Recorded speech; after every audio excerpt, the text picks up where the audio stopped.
Сайн байна уу? Намайг Дүлгөн гэдэг. Би Отон Тэнгэр сургуулийн багш монгол хэл уран зохиолын ангийн 1-р курс оюутан байна.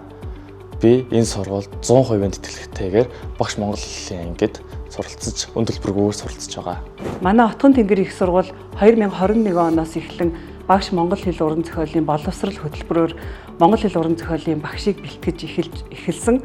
2024 оны засгийн газраас хэрэгжүүлсэн 3 тулгуурт бодлогоор одоо монгол хэл уран зохиол болон үндэсний бичгийн багшийг эрэлттэй мэргэжлээр тодорхойлсон байдаг. 10 жилийн цэцэг сургуульд ороход ээж маань яг сургуулийн төлбөрийг олно гэдэг энэ зээл өдрөөлцөд байсан.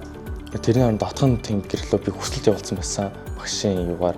Тэгэхээр над руу ираад чи ингээд тэтгэлтэй суралцаж болох юм байна шүү. Үржиж уулзаарай гэдэг. Тэгээ би ээжэд хэлээд тэгээ бид хоёр Отон Тэнгэрт ирээд тэгээ 100% тэтгэлтэй суралцах нь яг баталгаатай болоод бид хоёр амар баярлж байна. Энэ манай гэр бүлийн амьдралд айгүй том тусалцаа үзүүлсэн.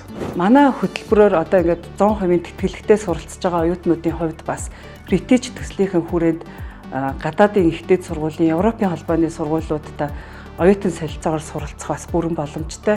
Хэрвээ тэгээд одоо Европын холбооны их сургуультай оюутан солилцоогоор суралцаа төгсөх юм бол бас давхар дипломтой суралцах боломжтой байдаг.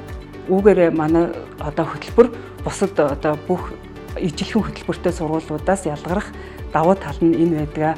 Миний багш болох хамгийн гол зорилго нь одоо хүүхдүүдэд одоо ирээдүйдээ бэлдэж гаргах, өөрчлөн цаашаа хүүхдүүдийг сурган хүмүүжүүлж, ирээдүйн замд нь зөв хүн болгон хүмүүжүүлж, ирээдүгээ сайхан болгох зорилготой багшийн мэргэжлийг сонгон Отон Тэнгэр их сургуулийг зорьжсэн байгаа.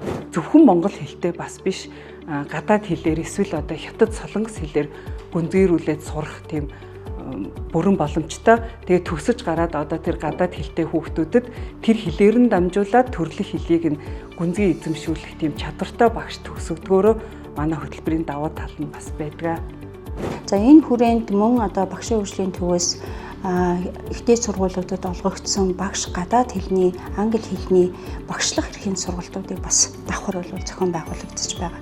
Тэгэхээр энэ хуулинд заасан энэ эрх зүйн хүрээнд бол энэ үйл ажиллагаануудыг дэмжихэд манай сургуулийн одоо багшлах боловсон хүчин, сургалтын орчин, сургалтын төлбөрийн уян хатан байдал, суралцах нөхцөл байдал. Та бүхэн маань хаач одоо орон нутагт бай, хөдөө орон нутгийн сумдч бай тийм ээ. Манайд бол захимаар суралцахын бүрэн боломжуудыг бол хангаж байгаагаараа манай сургуулийн давуу тал бол оршиж байна.